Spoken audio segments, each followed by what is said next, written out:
Sinibingelele sinamukele bantwana bekhehla umkhulu nogada lo. Namhlanje ngizosiza lo muntu othi imali ayihlali kuyena, imali akayiboni, imali iyamshalazela, imali ucabanga ukuthi mhlawumbe seyavalwa kuyena. Sizolungisa leyo nto enjengaleyo-ke. Kuyenzeka ukuthi imali ingezi umuntu ngesimo sokuvalwa ngamakhubalo noma ngesimo sokubaleka kwenhlahla yakhe noma ngesimo sokuba phansi kwamathunzi amaningi.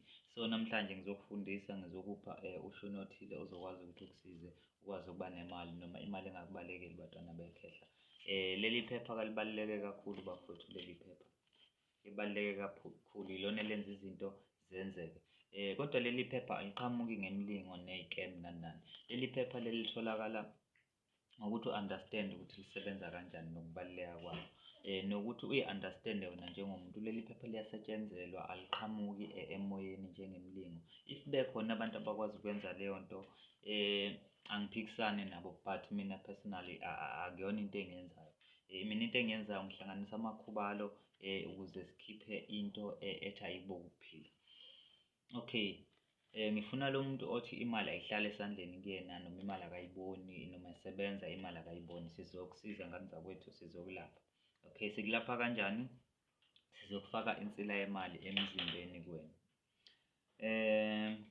Ngizocela umuntu ayitheste lento noma ngabe kuthiwa ukholelwa kakhulu emthini, but testa lento ubone ukuthi izokusebenzela. Uma ikusebenzelile leyo nto izokushintsha indlela ocabanga ngayo noma indlela obheka ngayo umuthi. Okay, into yokuqala ozoyenza just to make sure ukuthi awuyena umuntu onamathunzi ukuze le nto izokusebenzela kahle. Awungithathela impepho ungitholele ispirithi, into embijana nje yespirithi, bese uphinde uthola nosawoti omahhala, pure sea salt. Uzoqhuma ngazo le sitafu lesi, ufuthe ngaso le sitafu, uphinde ugeze ngaso, ufuthe ngaso, uphinde ugeze ngaso for 3 days. Inhloso yini? Kokususa amathunzi nokususa izinto ezingaba zithiye ukuthi le nduku ikusebenzele ngendlela. Le nto izokuvulela ngisho amaphupho, izokwenza ukuthi umqondo wakho usebenze ngokusezingeni, isise umthwalo emahlombe, because ziningi izinto ezenza ukuthi impilo yakho ingayi phambili noma imali ungayiboni empilweni yakho. So sizama ukulwisana nalezo zinto-ke. Uzobe usungitholela le mithi le. Kunomuthi wethu omuhle kakhulu okufanele sibe nawo, okumhlumakanhloyile. Masifuna ukwenza lento le sifuna ukuyenza ukuze sibuyisele inhlahla noma sidonsele amandla ngenkani. Uzosho komunye umuntu ethi mina mkhulu anginawo umhlumakanhloyile. Okay, if uma ungenawo or if ukuthi awunawo umhlumakanhloyile, ikhona i-option esinayo ngani zakwethu.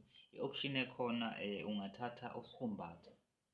But umehluko phakathi kwasifumbatha nanangu umhlumakanhloyile ukuthi usifumbatha ubamba sekuvele kukhona, okusho ukuthi muhle kumuntu osuke evele esebenza enazo indlela ezokwenza imali, so iyayigcina leyo mali esuke ikhona. Kanti lo udonsa nale mali engekho, lo muntu ongenamali, lo muntu o-broke uyakwazi ukumdonsela imali lo shuni lo.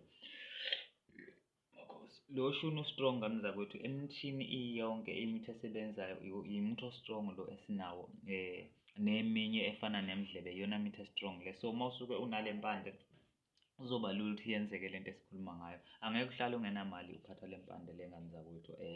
No matter ukuthi unayo ibhizinisi noma unayo noma unayo indlela okanjani, ngeke uhlale ungenayo imali uphethe lo shuni lo. Okay, sizodonsa imali la makumba manomhlaba. Bese siyenza ukuthi ibe nesikhundla noma ibe nendawo. Sizofaka umuthi wethu usikhundla lo ngichaze ngani zakwethu, ngijwayele ukukhuluma ngayo. Usikhundla lo ngani zakwethu uzokwenza ukuthi le nduku esiyithakile noma le nto esiyidonsayo ifike ibe nendawo, ibe nesikhundla, ngoba sifuna imali, sifuna ukuthi ihlale ithi kuba umthamanyana. Noma ngabe umuntu ojwayele ukuthola iy'mali ey'ncane. Uma usuke usufake nalo muthi lo, yenza ukuthi le nto le imali yakho ithi ukuba izizindanyana, imali yakho ithi ukwanda, ungabi nale habit yokusebenzisa imali kungenasidingo, because izinto ey'ningi ezidetermine impilo yakho iy'nqumo oy'thathayo usuku nosuku noma indlela ocabanga ngayo towards ama-situations athile. Then the next thing esizoyidinga i-currency yakho noma imali yakho, ukuze sizo-align-a le frequency yokuthi sidonsa kahle kahle imali, because lo uya-attract, but uku-attract-a kwakhe akugcini kuba imali, u-attract-a izinto ey'ningi ezi-positive especially. Then bese kuzoba lo into ayenzayo, ukhanda i-space, ucreate i-space la ongakwazi ukuthi leyo nto esi-attract-ekile ihlale noma igcineke ngendlela thize, ivikeleke. Then into esiyidonsayo thina nansi imali. Usungangifakela uMayiSaka obomvu. If ukuthi awunayo uMayiSaka obomvu eduze, ungasebenzisa uCinnamon in substitute of uMayiSaka obomvu. Le nto le ungayigcaba uma umuntu ongenankinga nomuntu osuke ungena egazini kuwena, ungakwazi ukuthi uyigcabe la urawundi isihlakala kuwena, noma uyigcabe umzimba wonke kusuka khanda kuya phansi. Le mali usuke uzoyishisa uyenze umlotha uyifake phakathi. Ungashisa noma 10 rand, doesn't necessarily need to be u-20 rand. Ulo u-200 I mean, u-200 mina nguthathe as the highest like i-bill esinayo noma imali esinayo la elokhuzeni eSouth Africa. So ngifuna uku-attract-a imali esile, imali eserious. So if wena uzofaka o-10 rand nanani izoza imali but in tiny amounts. So yinto ofanele understand le nto le masuke sithaka umuthi. Ngithe ungakwazi ukuyigcaba le nduku, ungakwazi futhi ukuthi uphinde ugeze ngayo uma ukuthi awukuye umuntu okhonze ukugcaba, uyasaba ukugcaba, because some of abantu bayasaba ukugcaba because of their beliefs or noma ama-beliefs abo. Angeke ngiphikisane nakho, but mina personally I don't think kunenkinga unless izinto ozicabayo zingekho esimeni sokuthi zibe segazini kumuntu. Thatha le nduku le uhambe wenze ngale ndlela engisho ngayo, uzothola ukuphila. Remember, umhluma kaNhloyile nginawo, uma udinga ngakwenzela, but ngikhipha into encane kakhulu ngani zakwethu, in such a way that ngisho leli xolo leli njengoba ulibona suke seligquliwe, but angikuniki lonke leli xolo leli, maybe usuke uzothola u-half walo seligquliwe because umuthi o-strong kakhulu lo. Even if uku-test ukuthi u-strong lo muthi lo, uma ukuthi awukholwa noma ngabe lapha ekhaya unawo umhluma kaNhloyile, uma ukuthi awukwazi ukuwuthesta, ngikutshele mina indlela elula yokuwuthesta lo muthi lo.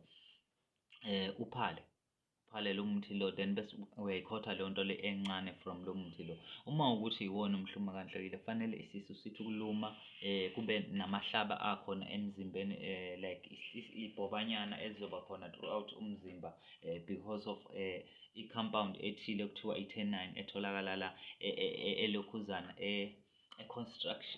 engathini i-constructor amalokhuzana, ama-muscles noma i-tissue. So izokwenza ukuthi kube nobuhlungu obuthile emzimbeni uma ukuthi i-original mhluma kaNhloyile, hhayi lento abantu abayisho ukuthi kunemali enamathelayo. Ngithe umhluma kaNhloyile, if ungenawo umhluma kaNhloyile, thatha usifumbathi, but usifumbathi u-limited indlela asebenza ngayo, then uthole usikhundla ukuze into yakho yenzeke, ihlale ibe ne-space, ikwazi ukugcineka, ibonakale i-progress yakhona. Then uzodinga imali okuyi-energy noma i-frequency, uchannela le mithi ukuthi idonse imali. And lastly sithe uMayiSaka obomvu, izona nduku zakho-ke khehla lezo ezokusiza ekuthenini ukwazi ukukhanda into yemali. Just to add up amandla noma ukuthi uyinikeze amandla le nduku, ungakwazi ukuthi ufake amafutha elokhuzana, umkhoma. If ungawatholi amafutha omkhoma, ufake awenhlwathi yamanzi, umonyo, abe mancane nje, just ukuthi ihlangane kamnandi lento le bese uyayigcaba. Isuke sinamandla kakhulu-ke maye kanjalo, yinto yokuphila le, ayibulali muntu. Nakho sikhona siyaphila, sinankinga. Imali angiyisweli mina gogo, angiyisweli, kodwa kuyenzeka ngibe ney'nsuku la ngisuke imali ngingenayo njengawo wonke umuntu, but anguye umuntu o-desperate for imali ngaleyo ndlela, I understand. So nawe uma ufuna ukuthi ube kuleso simo, ungahlanganisela lo shuni. Uma ngizohlanganisela lo shuni, ngani zakwethu, angifuni ukunikhohlisa, lo shuni o-serious. Uma ngizokwenzela ngo-700 because of lo muthi. Nale mali yami engisuke ngizoyishisa ngiyifake phakathi, because mina ngisuke ngizoshisa le ngiyifake phakathi, yabo. So ezinye zezinto ezenza ukuthi ithi ukukhuphuka i-price, and ezinye zezinto ezenza ukuthi i-price ikhuphuke noma ithi ukuthi ukuhlaba kancane, it's because uhlanga lolo engisuke ngizokwenzela lona, lento izohlala kuwena emzimbeni, izosebenza for isikhathi eside. Enye into ezizathu, even if ugembula lento ingakwenza ukuthi ubambe imali ezi-serious, imali engashintsha impilo yakho, lento ingashintsha impilo yakho from 0 to hero kahle kahle, if ukuthi i-mental state yakho isesimeni. Because akusizi ukuthi uthathe imithi yami bese ucabanga ukuthi uzovele uphumelele, umqondo wakho ucabanga amasimba. Akufanele ucabanga amasimba, kufanele ucabanga into enomqondo ezokwazi ukuthi ikunikeze ikusasa eliqhakazile.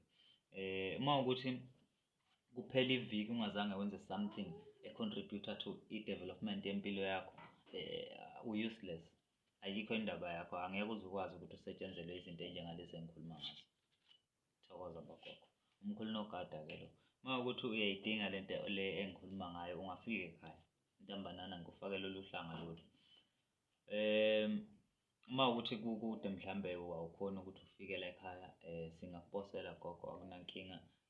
U-ede le lokhuzane yokuposa oku-100. Sinenkinga yokudileya kwamaphasela, angazi inkinga ingaphakathi ephepha or inkinga ikuphi, but ngizocela abantu bangibekezelele ngani zakwethu. Sizozama ukuthi silungise leyo nkinga cause usually ngisebenzisa mina u-3 to 5 days. So if sekweqe 5 days kusuke sekungasekhona. Thokoza bogogo. Abangidingayo bangithinte ku-WhatsApp, ungangifoneli ngiyacela.